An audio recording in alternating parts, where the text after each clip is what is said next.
দক্ষিণ ভারতের তামিলনাড়ু রাজ্যে স্টেশনের নাম হচ্ছে চেঙ্গালপাট্টু। এটি একটি জংশন স্টেশন।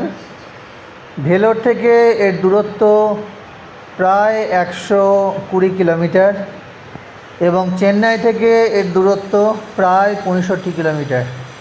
খুব পরিচ্ছন্ন রেলওয়ে স্টেশন চেঙ্গালপাট্টু জংশন।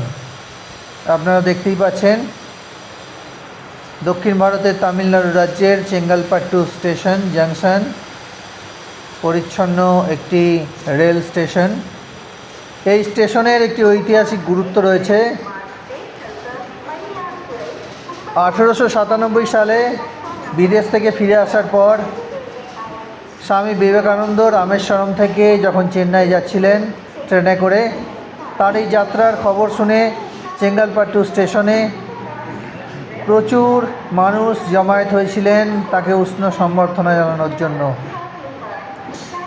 এবং একই সঙ্গে দি হিন্দু এবং ম্যাড্রাস মেল এই দুই সংবাদপত্রের সাংবাদিকগণ তার সঙ্গে যাত্রাপথের সাথী হয়েছিলেন তার ইন্টারভিউ নেওয়ার জন্য, স্বামী বিবেকানন্দর ইন্টারভিউ নেওয়ার জন্য, তার বিদেশের অভিজ্ঞতা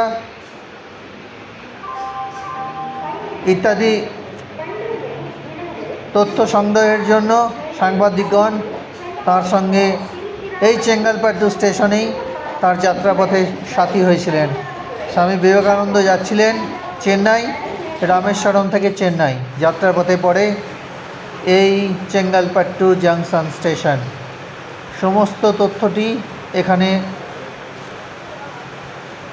উল্লিখিত রয়েছে, দেখতেই পাচ্ছেন ছবি সহ।